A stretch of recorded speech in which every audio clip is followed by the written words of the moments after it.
Hi, this is National Master Dan Heisman, and we're here with another video to help you improve your chess game.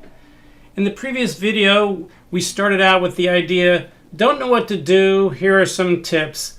And we talked about things that you could do, like in the opening, you're trying to develop all your pieces, and you're always looking for tactics for both sides. You could use principles like find your worst piece and make it better. Today we're going to talk about the same issue, but with imbalances. Imbalances is something that one side has that the other side doesn't. And imbalances very often tell you what you're trying to do.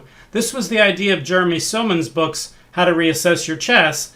But in the first three editions of the book, he used mostly bishop versus knight. But when he did the fourth edition, he completely redid the whole book and he talked about imbalances in general. And I think the fourth edition is really the one that tells you about that. And I tell everybody, don't buy that book until you get to 1700. If you're still playing hope chess and your opponent's making threats that you didn't see, and there's checks, captures, and threats on the board that you didn't look at, then you're probably not ready for thinking about, subtle imbalances, because you're going to be thinking about the wrong things. Or as Michael de la Maza told me, I once tried to get a position where I was looking for a good knight against a bad bishop, and I dropped my knight. And Michael's point was I wasn't good enough to think about the really sophisticated things yet. I needed to get the basic safety things down first. All right, so in today's video, we're going to look at a game I played against an expert where there were some imbalances in the game. We're going to take a look at what the imbalances are and what they tell us about what we're trying to do. What is an imbalance? Again, it's something that one side has that the other doesn't. What's some examples of imbalances? You could have a safer king. You could have more material or less material. You could have a better pawn structure. You could have a more active army. You could have the bishop pair. There's all kinds of things that could be traded off as imbalances. All right, let's take a look at the game very quickly here, because we're really mostly looking at a couple positions where there's imbalances. I play in English. My opponent offers a Dutch. We kind of go back and forth on whether I'm going to play d4 here. Now he's going for a Dutch stonewall. Bishop d6, d3. That tells him I'm not going to let him play a Dutch, because a Dutch would be where I play d4. He castles. And now I take, and I play a little trick here. He's got three pieces attacking this pawn, and I've only got two guarding it. But if he tries to win it, I can double attack at the end. For instance, if he plays pawn takes, pawn takes, pawn takes, I can play knight here, and I've got three on it. And he's only got one, and if he pushes it, I can take it. So I'm going to win my pawn back. Or if he takes it with a knight, same thing, knight here, and I'm going to get my pawn back, and I have what I want here. I'm opening up the game while his queen side's still not developed. So I'm getting rid of his pawn. I'm basically breaking up his pawn structure this way. Okay, so I play e4, he takes, I takes, and he just plays there. And I say, all right, well, now I could try to isolate this pawn. So I take it.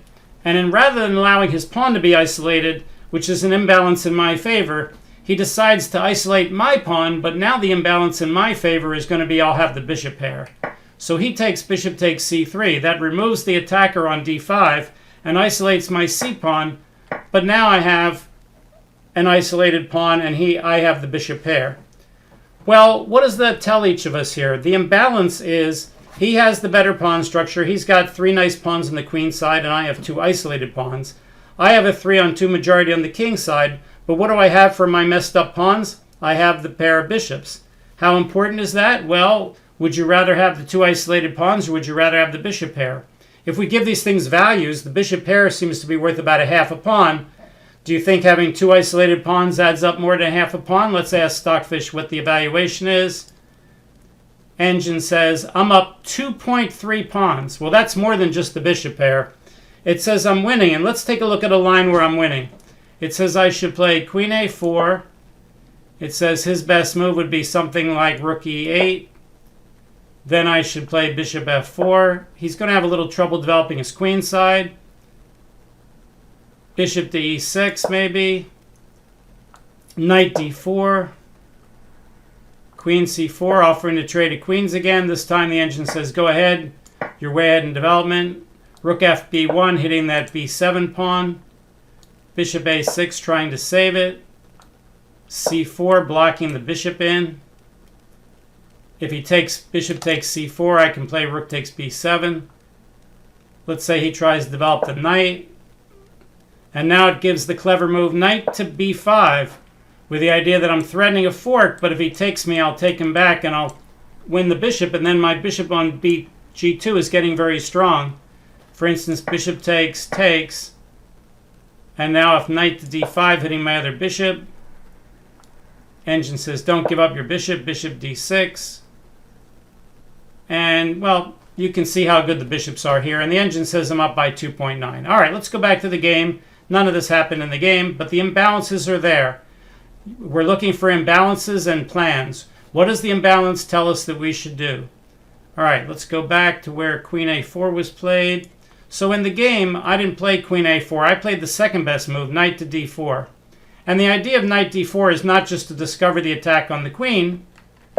The idea is to, once he moves the queen, I'm going to continue to be ahead in development, and I'll be able to play moves like queen to b3 or queen to a4, play on the white squares, try to attack his queen side before he develops it, always keeping in mind that if he trades everything off, my bishop pair can win the endgame compared to the isolated pawns.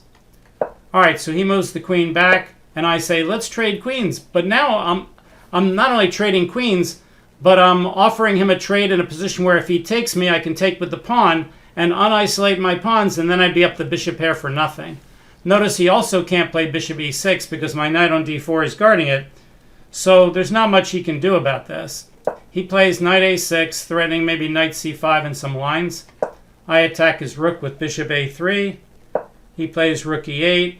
I play rook fe1. Again, we have a slight imbalance here. And the imbalance is that my rooks are connected and his rooks aren't. When your rooks are connected and your opponent's rooks aren't, then sometimes offering a trade is a good idea because you can neutralize the file and then gain control of it quicker than he can stop you. All right, my opponent, my expert level opponent, plays bishop to g4, trying to get his pieces out as fast as he can. I say to that bishop, where are you going, Mr. Bishop, with h3? He gives me the file with the rook trade. Now he needs to take a tempo to save the bishop. He takes my queen first because he's got problems where he can move the bishop.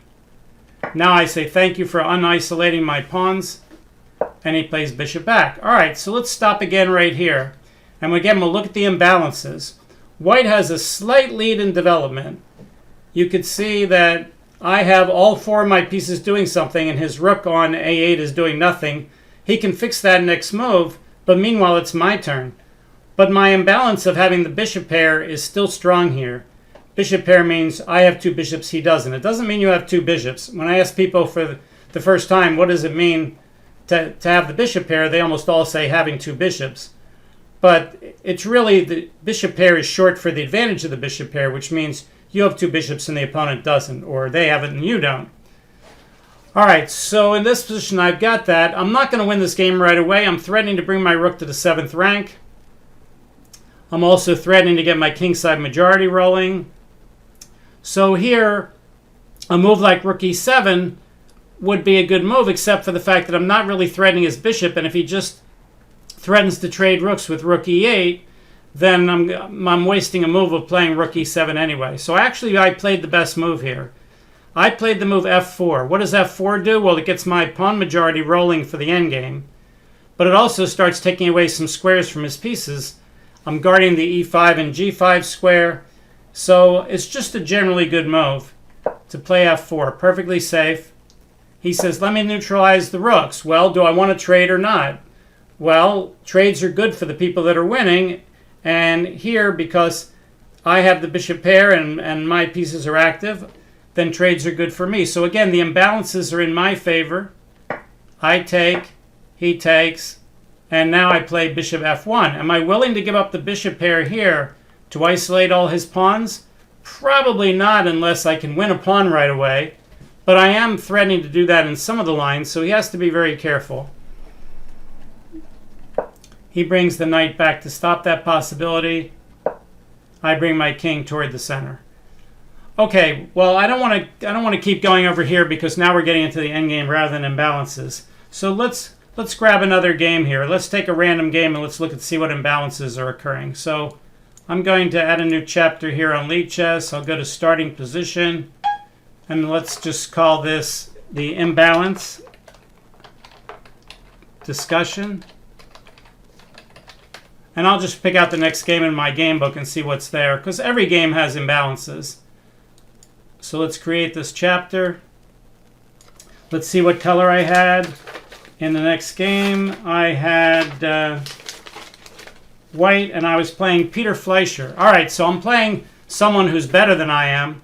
So he's going to probably get the imbalances on his side. Let's see what happens here. I'm playing someone rated about 2,400 in a 70-minute game.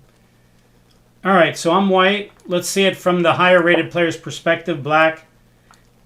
He plays this provocative move, b6, knight c3, bishop b7, e4, taking up the challenge. White's a little better out of this opening. e6, I play g3. He plays c5, going after the dark squares. I play bishop g2. He plays knight f6. I play knight on 1 to e2. Computer says that's the best move. He plays d6. I play d3.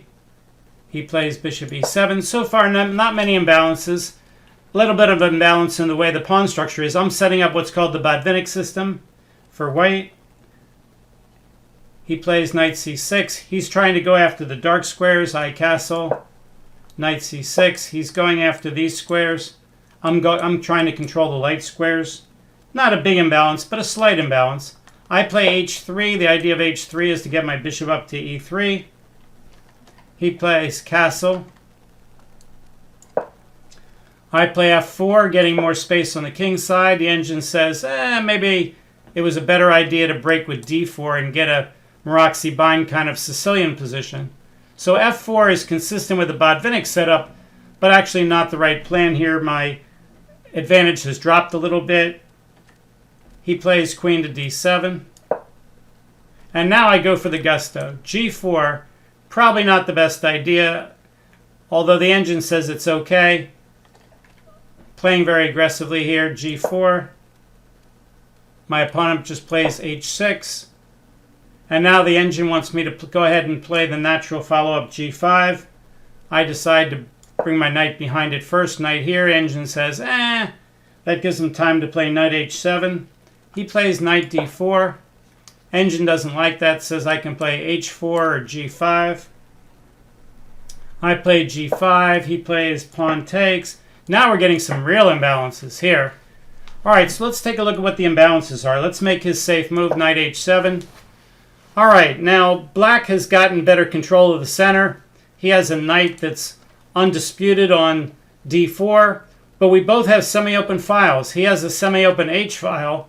I have a semi-open f file. Who does that imbalance favor? Well, it favors me by a great deal because I have a rook on the semi-open file and he can't get any pieces on his semi-open file. So that favors me greatly. Also, I now have pieces that are starting to get near his king. So I have, my king is actually, even though my pawns are up in front of my king and his are not, my king is actually much safer than his king. So this is the kind of position where the imbalances tell me that I should go after his king. I should keep pushing on the king side. The imbalances tell him to try to counterattack in the center and try to neutralize my king side attack. Okay, so here I should play h4 and just guard my pawn. I have several ways of making my pawn on g5 safe. And h4 is the most natural one. The second most natural one is queen to g4, which those two are the top two moves. I put my queen on the wrong square. I play queen to h5. I have the right idea, I just have the wrong execution. So now the engine says my advantage has dropped to about 0.1. He plays queen e8, again trying to neutralize my queen. Engine says that's not a good idea. I should admit my error here and play queen to g4 and go back. Instead, I break open the center with e5, attacking his bishop, where I think maybe getting my knight in and sacrificing a knight might be work. But it actually doesn't work at all, and the engine says, if he just plays g6 and hits my queen or trades bishops, then black's better. So I misevaluated the imbalances. He plays bishop takes. I play king takes. And he says, thank you for the pawn, which I had expected. I said, for my imbalance, I get another knight into the attack. And I figured maybe I have enough for my sacrificed pawn. The engine says, no way, Jose. Your opponent's extra pawn, his imbalances of control of the center, the extra pawn, more than make up for your kingside attacking possibilities. He plays knight to f5. Second best move, but good enough. I develop my bishop, maybe with the idea of trying to maybe get my pawn back in some lines. He plays rook d8, getting his last piece in the game. Notice both sides are masters trying to get all their pieces into the game. The only piece that's not in the game right now is the rook on a1, because the rook on f8 is doing a really good job guarding this f7 pawn. All right, so after rook d8, I play rook to f3, going to double my rooks in this position. He says, go away, Mr. Queen, with g6. I put my queen where I should have been all along, on queen g4. Unfortunately, it's too late. Now black's much better. My attack is disappearing. Black plays rook to d4 with the idea of maybe ganging up on this weak pawn, also pinning this knight in some lines. I play knight e2 and I say, go away, Mr. Rook. And he says, go ahead and take my rook. Queen to d8. And I'm like, wow, really? And the engine goes, wow, really? And now all of a sudden it says that sacrifice is not sound. It says if I take that rook, I might be able to win the game. So I take the rook.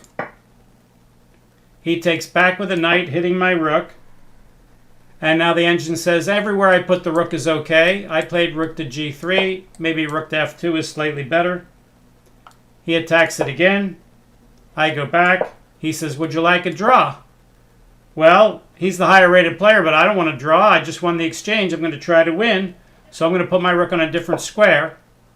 I go there, and the engine says, nope, wrong square this time. It says, actually, I should sacrifice the exchange and bring my other rook over, or else I should play rook here. So it really doesn't like my move, rook f2, and says, now your opponent has compensation. So he plays knight to c2, hitting my pawn and hitting my rook. Engine says that loses to rook to d1. Right now the imbalances are in my favor, but I have to calculate well and figure everything out. Both sides have a lot of imbalances. He's got more minor pieces. I've got more rooks. He's got more pawns. His pawn structure is better. Now my king is maybe a little bit weaker than his king. So I have to find the right ideas, and now I'm down to only 12 minutes left in the game. Instead of playing rook d1, I play rook on a to f1, which throws away about half my advantage. He, of course, takes the pawn on d3, and now things are getting a little tight, and I'm down to about 11 minutes left. And here I think maybe I can count. Maybe I can take this pawn and then pin him, but actually that doesn't work at all. So I should play much more conservatively here. The engine says my best move is just move my king back to g1, and white's pretty much winning. I play rook takes f7, just a crazy move, miscalculated. He plays rook takes f7. I play queen takes e6, pinning him. And he just plays queen takes f1, check. The rook's guarding the queen. And it's like, Dan, what are you doing? You're playing like a beginner. And I lose. So rook takes f7, beginner mistake. Was I short on time? Not that short, no excuse. So I'm playing a stronger player, but I gave him the game here. Just terrible. So I picked out a game where I look like I'm rated hundreds of points lower. But that happens sometimes when people put pressure on you, and my opponent wasn't putting a lot of pressure on me, but with my time running short, I miscalculated and forgot he could take those things with check. So that's a beginner mistake, and I did it. But again, we're talking about imbalances. Let's go back a few moves and take a look again. Let's go back to this position right here. Let's count the material. I've only got 6 pawns. He's got 7. We both have 2 rooks, so he's up a pawn here. He's got that beautiful knight on d4. He's got the material imbalance. He's got the center control. What he doesn't have is space on the king side, and I've got the space, and my attack is dangerous. But he doesn't have a lot of weaknesses that I can really attack, and his extra pawn is guarding a lot of the squares. So here a lot of the imbalances are helping him. So you've got to be careful. There's two things at work here. The imbalances are telling both sides what to do, but you still have to calculate very carefully, because just because you see a line and it makes sense and the imbalance tells you that you should be doing that, doesn't mean that it's tactically sound. As Jeremy Silman once said, you have to, in order for a plan to be reasonable, it has to be both feasible and effective. Well, if you see the imbalances and it becomes very effective, that doesn't make it feasible, meaning maybe you actually can't do it. For instance, at the end of this game, I had this very possible, attack, but it just wasn't feasible. There wasn't any enough tactics to back up my silly move that I made. So I threw away my advantage by miscalculating. And that's what happens. Okay, let's do one more.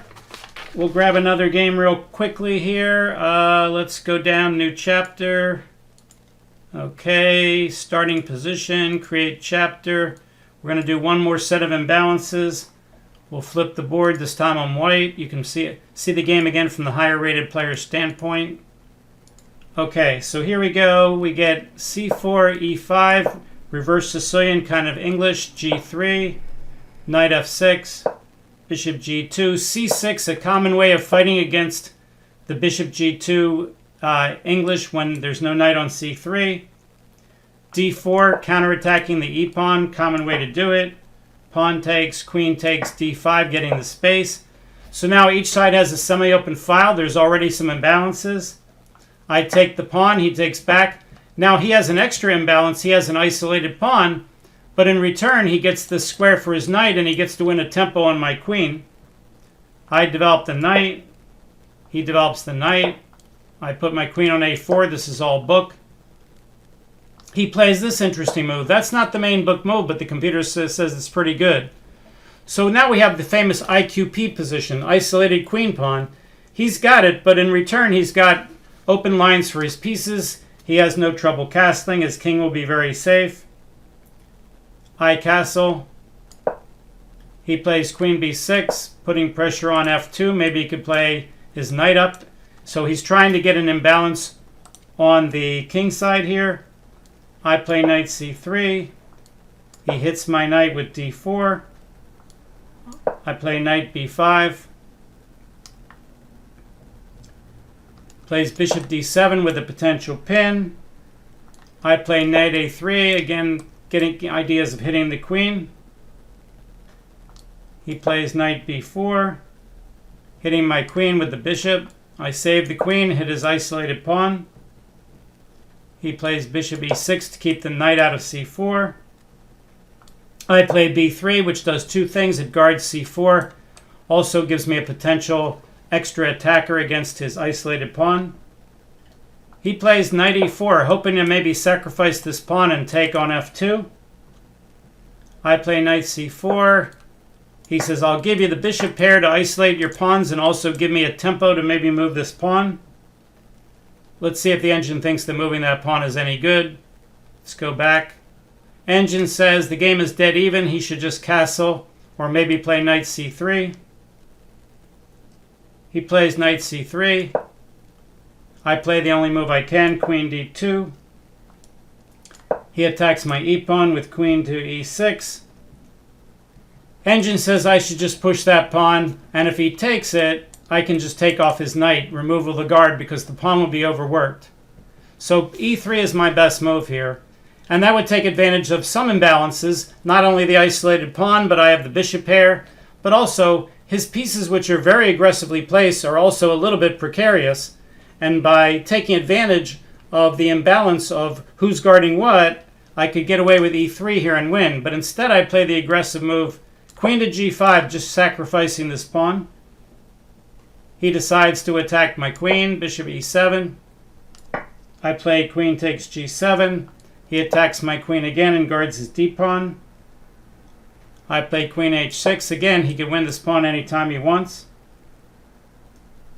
He decides to try to trap my rook. Okay, so now we're going to get some big imbalances. Not only are we getting me winning this pawn, But now he's winning the exchange, and I have the bishop pair. Now, if you use the Reinfeld values, the exchange versus a pawn is 2 pawns versus 1, which would say black's winning by a whole pawn. But actually, the exchange, rook versus the knight, is not worth a full 2 pawns, maybe only 1 3/4. And then meanwhile, I have a pawn and the bishop pair for it. The bishop pair is worth a half a pawn. So if we add up a pawn and a half a pawn versus a pawn and 3/4, I'm only down a quarter pawn. So let's see what happens. And also, his king is very unsafe here. He doesn't have any place on the board where he can really put it that's going to be real safe.